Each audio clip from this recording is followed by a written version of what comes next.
He's the newest young star on the Denver Nuggets, and his father was 7'7" Manute Bol, the second tallest player in NBA history. With a unique blend of size, defensive upside, and shooting touch, Bol Bol is one of the most talented players of his generation. Could he become more famous than his father? And what can we expect from him in the NBA? Find out in the rest of the video. Here are the top 10 things to know about Bol Bol. 6'10" at the age of 14. Bol Bol is a true copy of his father. At the age of 14, he was already towering over everybody, standing 6'10". And just like his dad, Bol Bol was always extremely skinny and always had trouble filling his lengthy extremities. When he signed his letter of intent to go to Oregon, he wrote an interesting post on the Players Tribune in 2017. Yes, Manute is my father. I'm 7'1.5". No, I'm probably not going to put on 50 pounds of muscle. I've been trying, not happening. At Oregon, he was highly generously listed at 235 pounds. When he came to the NBA draft combine, however, his measurements astounded everybody. Not only was he measured at 7'2" with shoes, with a 7'7" wingspan and 9'7" standing reach, he also weighed just 208 pounds. Genetics is an interesting thing. Height enables Bol Bol to play the game more vertically than most, but the lack of weight he obviously also inherited from Manute will limit his ceiling. Maybe Nikola Jokic can share a few secrets for bulking up. A little bit of Serbian Burek never killed anybody. He was named after his great-grandfather, who was a chief of the Dinka tribe. Dinka tribe are an ethnic group in South Sudan, and Dinka people are considered to be the tallest in the world. Other than Manute and Bol Bol, former NBA player Luol Deng is also of Dinka heritage. It's rare that you'll find a grown Dinka male under 6'5", and most of them are closer to 7 feet than they are to 6. Bol Bol got his name after Manute's grandfather, chief of the Dinka tribe. Nuggets young star's great-grandfather, Bol Bol, was one of the tallest Dinkas ever, with a reported height of 7'10". So the height in the family is not really a surprise.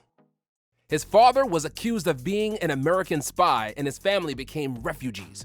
You would think that the son of a former NBA star would enjoy a life of luxury, lavish gifts, and expensive international travel. In most cases, that would be correct, but Bol Bol didn't have such luck. By the time he was born, his father Manute had gone through most of his NBA money. Some of it he pissed away, as most rich athletes do, but it wasn't irresponsibility that caused Manute to go broke. It was his big heart. Manute gave away a vast majority of his shot-blocking money for charitable causes in his native South Sudan, a country that was fighting for independence and had a lot of political refugees and lacking infrastructure. After his career ended, Manute lived in Khartoum, the capital of Sudan, and that's where Bol Bol was born. As a prominent political activist, Manute was considered a threat and was wrongly accused of being an American spy. Because they didn't feel safe in Sudan anymore, Manute and his family fled to Egypt before ultimately moving to America when Bol Bol was 2. Young Thug designed his draft suit.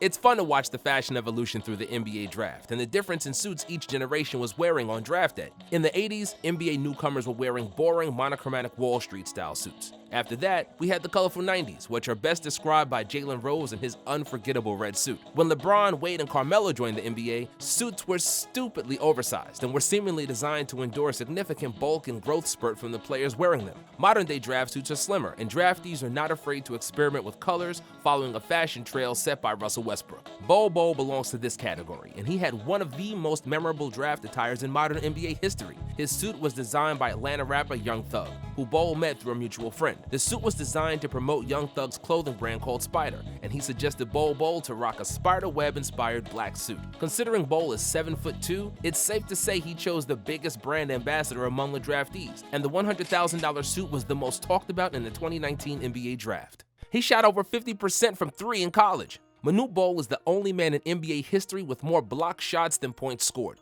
Naturally, the most famous game Manute ever played is when he made 6 3-pointers in one half, nearly breaking an NBA record. His shooting exhibition happened in 1993 when he was already nearing the end of his career, and everybody wondered what would have happened if he actually practiced the 3-point shot early on. 25 years later, his son Bol Bol answered that question. Even though he is significantly shorter than his dad, Bol Bol still is abnormally tall with an appropriate pterodactyl wingspan. Bol Bol soon realized that his frame would be much like his dad's and that he'll never become a bruising center in the post despite the height. So, He played the game like a guard and tried to hone ball handling and shooting skills as much as he could. The strategy paid off, and Bol became a 7'2" unicorn with a feathery shooting touch. In college, he shot 52% from deep on almost 3 attempts per game. Because he is so tall, he has no problem shooting over defenders, which will surely be a huge asset in the NBA. However, Bol's release could still be faster and higher so that taller defenders can't swipe at the ball when he loads up. If he perfects his stroke, he'll be almost unstoppable from deep, just like his father was that one night in 1993. He wants to continue his father's charitable records in Sudan. His dad passed away when Bol Bol was only 10 years old.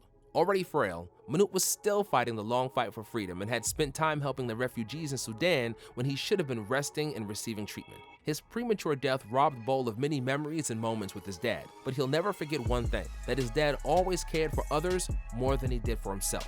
Even to his detriment, Manute was helping his people in Sudan, and Bol Bol vowed he would do the same and continue the charitable work his father started even before he was born.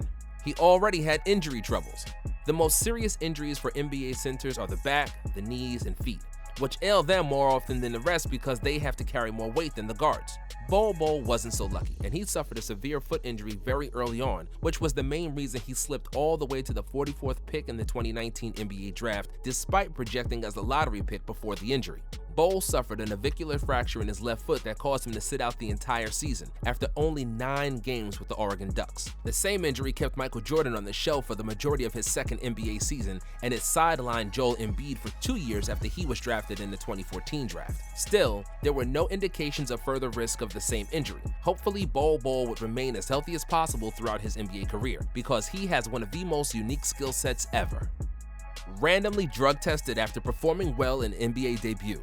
Conservative is the word when talented big men with injuries are in question, and Bol Bol was no different. He was not planned to contribute at all in his first year. His daily routine consisted of rehab and weight room, as he needed to get stronger to endure the harsh tempo of the NBA. He played 8 games in the G League, where he was one of the most dominant players in limited time on the court. Bol got the first taste of NBA action in Denver's first exhibition game of the Orlando bubble. Healthier and bulkier, Nuggets young center showcased what he's made of and shined with 16 points, 10 boards, and 6 big blocks. After the game, Bol got randomly drug tested by the NBA, who are growing suspicious of unexpected athleticism. After Danny Green, who is not known as a high flyer, dunked the putback earlier this season, he also got drug tested.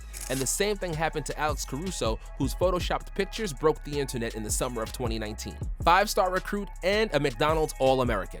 High school competition was no match for 7'2" Bol Bol and his deep bag of skills. He transferred to a different school on 4 occasions in order to play with better competition and raise his profile as a recruit. He was considered a 5-star recruit by all major publications and was selected to the McDonald's All-American game as one of the country's best high school seniors. However, due to an injury, he was not able to play in the game.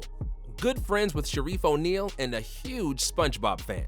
Both sons of NBA big man legends Bol Bol and Shareef O'Neal became great friends when Bol transferred to a high school in California. They played on the same AAU team and could often be seen on each other's social media posts. Apart from friendships with famous rap stars, current and future NBA players, Bol Bol's favorite thing in the world is SpongeBob SquarePants. Bol is a massive SpongeBob fan and hasn't missed a single episode. He has a tattoo on his right leg from the scene in the cartoon's first ever episode, which he says is his favorite. It's definitely not an ordinary NBA tattoo, but it's not the first one of a TV show or character. Kyrie Irving has the Friends logo on his wrist. Brad Miller paid homage to Scrappy Doo, while Wilson Chandler tatted the Juggernaut from the X-Men all over his back.